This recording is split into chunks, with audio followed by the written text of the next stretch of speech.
ძვირფასო ქართველო ფეხბურთელებო. ევროპის საუკეთესო ნაკრებთან წაგება არ ტეხავს, მაგრამ აი რა ტეხავს, მაგას გეტყვით ჩემი როგორც ერთ-ერთი რიგითი ქართველი გულშემატკივრის გადმოსახედიდან. აი ეს ბიჭი გიორგი გორგაძე, ალბათ იცით ვინც არის, ხო? ეს არის საქართველოს ნაკრების ერთ-ერთი ყველაზე ცნობილი და გულმხურვალე გულშემატკივარი. ეს ბიჭი დღეს არის ციხეში. და რატო არის ციხეში, მაგის ახსნას აღარ დავიწყებ. დარწმუნებული ვარ, თქვენც კარგად იცით. თქვენც ეხმიანებოდით ხოლმე მიმდინარე მოვლენებს ქვეყანაში და ძალიან გვაძლიერებდა ეს და გვეხმარებოდა. მაგრამ შემდეგ რაც მოხდა, ეგეც ყველამ ძალიან კარგად ვიცით. და ეგ ტეხავს. აი რა ტეხავს თქო რომ ამბობ, ეგ ტეხავს, რომ აღარ გაგრძელდა ეს მხარდაჭერა. ეს ბიჭი რო ციხეშია, ეგ ტეხავს. და კიდე ის ტეხავს, რომ ვინც მხარდაჭერა ღიად გამოხატა თქვენ შორის, მაგალითად ბუდუმ, მაგალითად ქოჩორამ, კალაძე და სხვები რო გამოვიდნენ და ნაცები რო ეძახეს და 1000 უბედურება რო დააბრალეს. და მაგაზეც მთელი გუნდის მხარდაჭერის ნაცვლად ზოგიერთებმა კალაძესთან გადაღებული ფოტოები რო გასთორეს, აი ეგ მაგრა ტეხავს.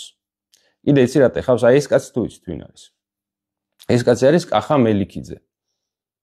სპორტული გადაცემების რეჟისორი იყო ეს ადამიანი საზოგადოებრივ მაუწყებელზე და სამსახურიდან რატო გაუშვეს და სპორტულ რეპორტაჟებს რატო ჩამოაშორეს, იცით? ეუბნებოდნენ, რომ ჩვენი ნაკრებიო გოლს რო გაიტანსო, რამდენიმე წამი მოაშორეო, აღნიშნვის კადრებიო რა საკმარისიაო ისედაცო და რამდენიმე წამით კობახიძე აჩვენეო იქ როზისო ლოჟაშიო.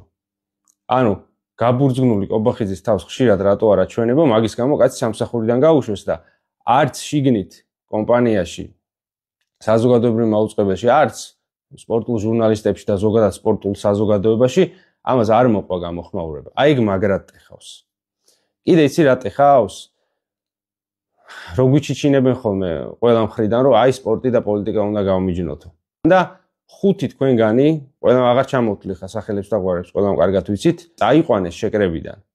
და პარტიულ კლიპში მიაღებინეს მონაწილეობა. აი 41 შემოხაზეთო, მაგ კლიპში მიაღებინეს მონაწილეობა მოქმედ ფეხბურთელებს. ეგეთი რამე არავის არ ახსოვს დამოუკიდებელი საქართველოს ისტორიაში, რომ მოქმედი ფეხბურთელები პარტიულ კლიპში გაქცეულიყვნენ ჩასაწერად და მთელი საღამო იმისთვის დაეთმოთ, იმის ნაცვლად, რომ ბიჭებთან ერთად შეკრებაზე ყოფილიყვნენ. აი ეგ მაგრად ტეხავს. და როგორც ცდილობენ თქვენი წარმატებების გამოყენებას საკუთარი პიარისთვის და ხმების დასაწერად, ეგეც ყველა თქვენგანი კარგად ხვდება, მაგას დარწმუნებული ვარ. ჩემი აზრით დაჩაგრული მოქალაქეებისთვის სოლიდარობის გამოხატვა, ისე როგორც ამას აკეთებდით, რა ვიცი, სტორები იქნებოდა, პოსტები თუ ასე შემდეგ, არათუ ტეხავს, აუცილებელიც არის და თქვენგან აქვს უდიდესი მნიშვნელობა ამას.